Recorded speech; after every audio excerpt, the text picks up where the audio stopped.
Escuchábamos a Sandleris algunas declaraciones más a partir de preguntas periodísticas en su presentación. Dos temas centrales, lo mencionaba Julia hace instantes, los ejes para entender la conducción de la economía nacional. Uno relacionado con la meta inflacionaria. Parece recurrente, reincidente hablar de inflación y de cómo parar la inflación, pero es un eje sumamente importante, así también lo entiende el gobierno nacional. Las metas de inflación, ¿cómo lo van a lograr? Es el punto a entender y a interpretar. Julia, ¿qué es lo que está explicando el nuevo presidente del Banco Central? ¿Cómo van a detener la inflación? Bien, a priori abandonan el esquema de metas de inflación. Voy a tratar de ser todavía más clara. Esto es más contractivo que el esquema Sturzenegger. El esquema Sturzenegger era achico la base monetaria, es decir, absorbo los pesos del mercado con tasa. Pero en general igual crecía bastante la base monetaria. Y ese era el argumento que lo corrían por derecha, incluso algunos ortodoxos, diciéndole que tenía que contraer todavía más. Esto es la contracción, porque ahora se controla directamente, nominalmente, la base monetaria con la LELIQ, que son las letras que le van a emitir a los bancos para absorber plata de los bancos. Se considera que son los bancos también los emisores de moneda. Es muy técnico todo esto, pero es una medida hacia los bancos y también posiblemente encajes. El segundo punto tiene que ver con el dólar. Confirma esto que venimos diciendo acá. El FMI no quería intervención, lo sacó a Caputo porque Caputo no era ningún heterodoxo, sencillamente lo pisó en 40, quizás beneficiando el carry trade, es una hipótesis muy fuerte, y haberlo pisado en 40 significó vender dólares de manera directa. Al FMI eso no le gusta y quiso a alguien directamente del equipo de Duhovne, y ahí lo tiene. Acaba de decir que el esquema de flotación flexible, que va a haber una banda entre 34 y 44 pesos. Y esto me pareció... Entre paréntesis, es casi absurdo pensar en un mínimo de 34, porque que el dólar, el tipo de cambio, regrese a esos valores es casi no, es impensado.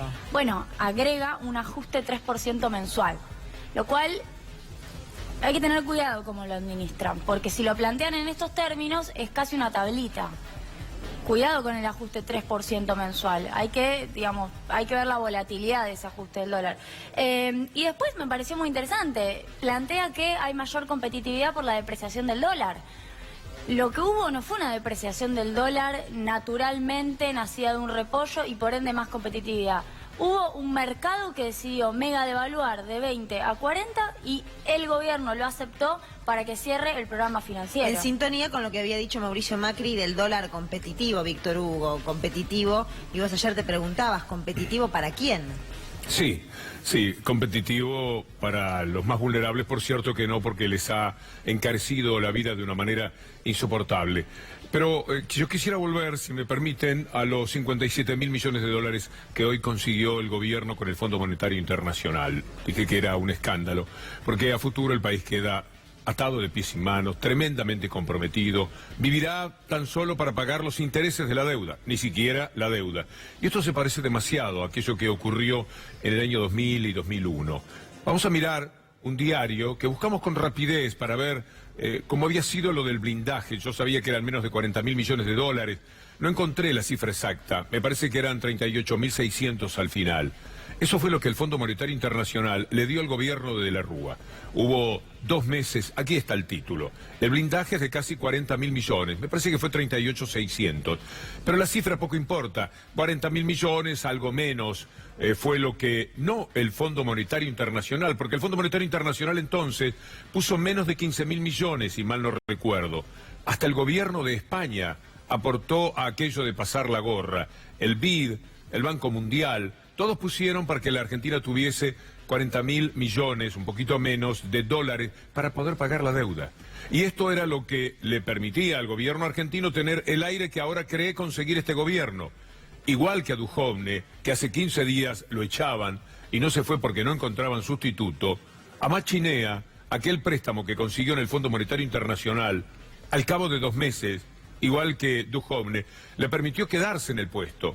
Igual que Christine Lagarde, Gerd Köhler, que era en aquel momento el hombre fuerte del Fondo Monetario Internacional, hizo una conexión entre Washington y Buenos Aires para anunciar también, como Christine Lagarde llamó hoy a Caputo, para mover un poco el medio, para estar muy cerca de lo que estaba ocurriendo en la Argentina. Eran los padres de la criatura entonces. algo que nació muy mal para el pueblo argentino y que ya saben ustedes cuántas lágrimas ha costado. Lo que ahora se ha hecho es mucho peor. Han conseguido casi 20.000 millones de dólares más para una deuda mucho mayor que aquella que habían tratado de solucionar con el megacanje, y para asegurar el pago del megacanje fueron al blindaje, un blindaje muy inferior a la cifra de hoy, que no sirvió para nada. Es tremendo que el gobierno intente presentar esto como un éxito y que los medios afines, absolutamente mafiosos y corporativos, traten mañana de decirnos que hay un alivio para la situación argentina. Esa tapa que les mostrábamos recién de Clarín es altamente demostrativa de cuáles son los meses, los años que vienen para el país.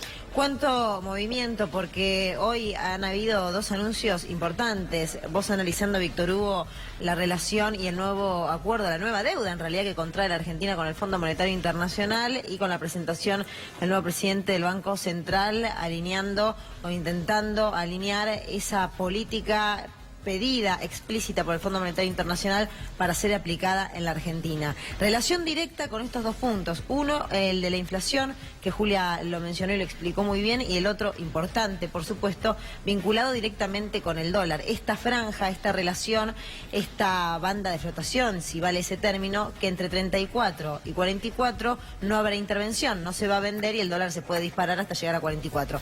Pasado ese valor, que de todas formas es sumamente llamativo, uno no se deja de acostumbrar cómo ha crecido vertiginosamente ese valor en los últimos tiempos, el Banco Central no tendrá otra, Víctor Hugo, que meterse en el mercado para que no se eleve aún más. Repetimos, de todas maneras llegar a 44 es un número exorbitante. Este es un trabajador, un funcionario del Fondo Monetario Internacional, un hombre del riñón del fondo, por eso lo han puesto al frente del Banco Central, para hacer estrictamente lo que el fondo le diga, aquello a lo que evidentemente no estaba dispuesto Caputo, que además hasta tendría muchas ganas de irse para disfrutar un poco de los decenas de millones de dólares que ha ganado durante estos 2 años, de una manera directa, pero mucho más todavía en lo indirecto. No pareció un hombre demasiado solvente, pero a veces los discursos no nos hablan claramente de la capacidad que las personas puedan tener.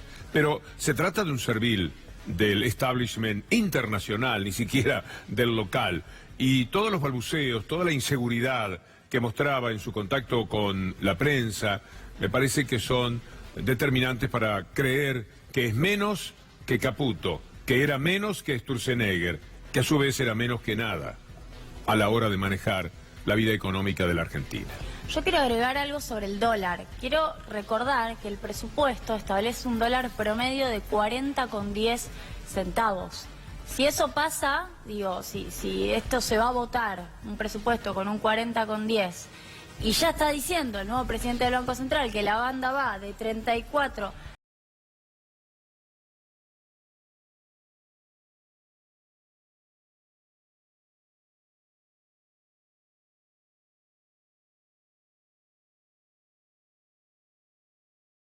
de variables, digo, para los diputados y distintos legisladores, el dólar ya quedó desactualizado por el propio presidente del Banco Central. En relación a lo que decía Víctor Hugo, comparando el blindaje del año 2001, yo creo que funciona como un blindaje también. Esto es una palabra que nos remite obviamente y de manera simbólica a una etapa muy difícil de la Argentina, pero si lo pensamos conceptualmente, Argentina se estaría blindando con esta nueva plata, porque es un nuevo acuerdo por más plata y con reprogramación de pagos que para solamente poderles pagar a beneficia... ellos, blindarse para pagar deuda. Claro, y que solamente beneficia además por ahora al gobierno de Mauricio Macri, porque está aumentando la cantidad de plata en 2018 y en 2019, en teoría para poder seguir manteniendo los desembolsos en 2020 y 2021, porque el propio FMI planteó que le parecía demasiado la propuesta original del gobierno, que le dijo, tráeme todo lo del 2020 y 2021 para acá, y el FMI le dijo, sí, pero el gobierno que viene no va a poder pagarnos nada. Entonces el FMI le da un nuevo acuerdo que le agrega más plata al gobierno de Macri y le deja lo que estaba al que viene. ¿Y cuál va a ser el costo para la Argentina? El costo político y el costo económico de tener hoy más dinero inminente, tener una deuda gigantesca, ya pensando en un segundo mandato, si es que Mauricio Macri se termina presentando como lo anunció o como lo dio a entender y termina siendo elegido. ¿Y cuál es el costo para el día a día, para la gente? ¿Cuál es el costo que se va a pagar? No, el principal costo económico es que Argentina entregó su política económica. Desde el 20 de junio entregamos la política económica y el día de ayer entregamos la famosa autonomía del Banco Central, que tanto se jactaron durante muchísimos años. Quien hoy está de hecho al frente del Banco Central, se jactó siempre la autonomía del Banco Central. Y a mi criterio no es un dato menor, ni es irónicamente como uno lo plantea. Es muy fuerte que el Fondo Monetario Internacional maneje al ministro de Hacienda, al ministro de Finanzas, al presidente del Banco Central, decida el presupuesto. Esto en primer lugar, se termina de definir la política económica en Washington. Y en segundo lugar, el FMI va a procurar que se vote el presupuesto. Y eso en el corto y mediano plazo es más ajuste. Está en el lugar compartiendo con todos nosotros lo que ha sido la conferencia en la presentación del nuevo presidente del Banco Central, nuestro compañero, para contarnos detalles, pormenores de lo que ha sido también un anuncio importante en el día de hoy. Allí se encuentra Cristian Minich. Cristian, muy buenas tardes. Hola Luciana, muy buenas tardes. Acaba de terminar la conferencia de prensa. Guido Sandleris ha brindado detalles, se ha marcado cuáles serán sus objetivos al frente del Banco Central. Junto a él estuvieron los integrantes del directorio, Horacio Liendo, Fabián Zampone, Gustavo Cañonero, quien es el vicepresidente del Banco Central, Verónica Rapoport, vicepresidenta segunda, y de alguna manera quizás haciendo caso al reclamo de Christine Lagarde hacia Nicolás Dujovne, cuando en una de las reuniones le remarcó la falta de presencia femenina en el equipo económico de la República Argentina. También estaban junto a Sandleris Francisco Gismondi y Enrique Seguach. Se han fijado los objetivos, los desafíos que tienen que ver con reducir la inflación, estabilizar el dólar, desactivar las LEVAC, fortalecer las reservas y también bajar las tasas de interés. Un poco sobre esos puntos estará fijada la política que va a llevar adelante Guido Sandleris en reemplazo de Luis Caputo. La escuchaba atentamente a Julia explicando los detalles respecto del nuevo acuerdo con el Fondo Monetario Internacional. Bueno, aquí hace minutitos nada más acaba entonces de terminar la conferencia, que ha sido un poco presentación y un poco el primer desafío de Sandleris ante la prensa, minutos después del anuncio de Nicolás Dujovne junto con Christine Lagarde del nuevo acuerdo con el Fondo Monetario Internacional. Muchas gracias por tu informe, por tus consideraciones después de lo que ha sido esta primera exposición. Decíamos, dos ejes centrales: el primer anuncio en relación a la inflación, a cómo mantener o bajar el crecimiento de la inflación, promesas que se han en realidad imaginado que se iban a cumplir mucho tiempo atrás, cuando el mismo Mauricio Macri, antes de asumir como presidente de la Nación, redujo el análisis de la inflación a algo muy fácil de resolver, una inflación preocupante, una inflación que no para de subir. Ese fue uno de los puntos, uno de los focos en esta primera presentación, de manera clara, al menos desde la manera de anunciarlo, y la otra, trascendente, por supuesto, relacionada con el dólar, donde no se va a intervenir si el dólar va desde 34, que uno imagina que nunca más va a terminar pisando ese número, o si sube más del 44 el tipo de cambio, lo que sería muy preocupante para la Argentina. Julia, un valor que ronde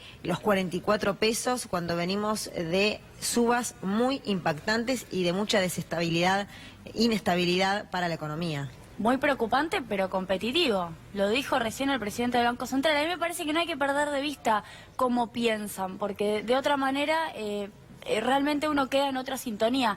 Para ellos el tipo de cambio alto es competitividad. Y tengo anotado, de hecho, que resuelve la balanza comercial. Entonces están pensando, porque lo dijo, en que las exportaciones mejoran, lo cual igual no está demostrado. Marcelo Diaman, un histórico economista argentino, demuestra que con la devaluación no mejoran las exportaciones, sino las ganancias de los exportadores, pero uno no vende más afuera, el nicho de mercado es el mismo, y se achican las importaciones. Por eso uno se pregunta si no toman otro tipo de medidas para controlar la balanza comercial. Por ejemplo, medidas de política comercial, medidas de arancelamiento, de protección de la industria nacional. Si quieren proteger la fuga de dólares, control de cambios, límite a la compra de dólares. El día de ayer se publicó la fuga.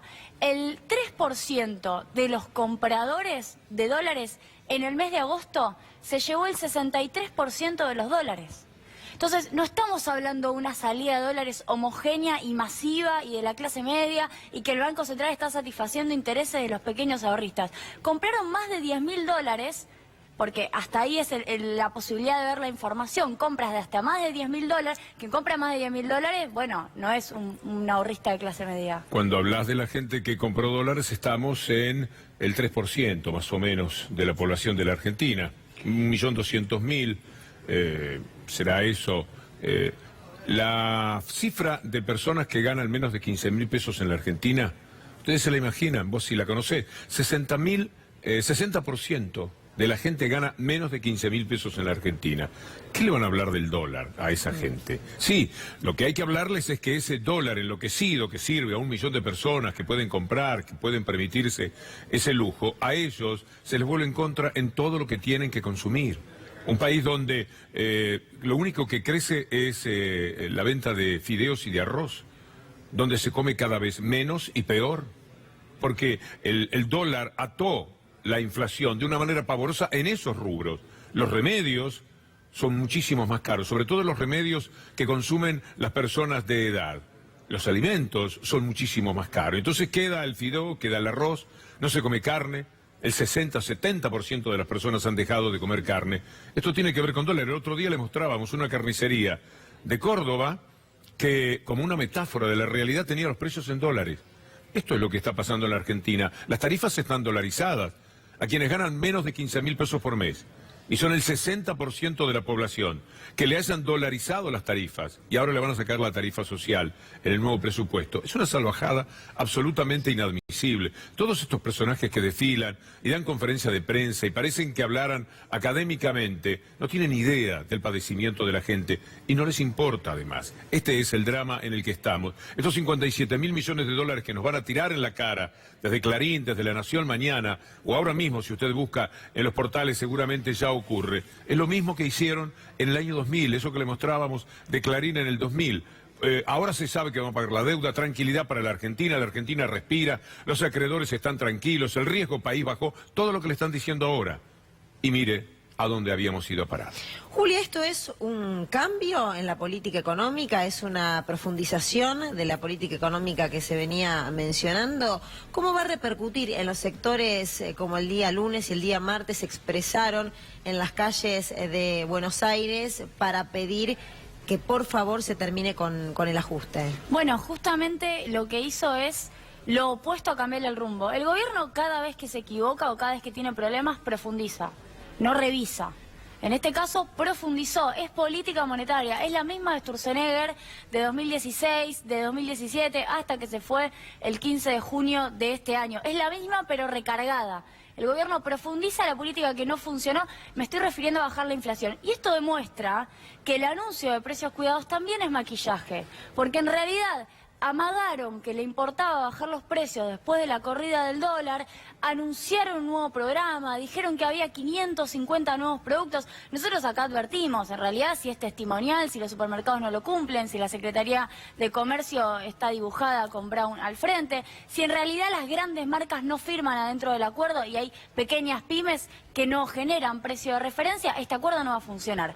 Todo esto significa, porque hoy habló de control de la inflación y claramente el presidente del Banco Central no habló de control de precios, tampoco está el secretario de Comercio articulando el control de la inflación con el presidente del Banco Central, como a esta altura es indispensable, porque los alimentos van a aumentar porque nadie controla los precios, no pasa nada si controlas los agregados monetarios, los alimentos van a seguir aumentando, y me parece que esto también demuestra que no hay voluntad para nada de hacer un programa, por ejemplo, como Precios Cuidados. Haremos un parate.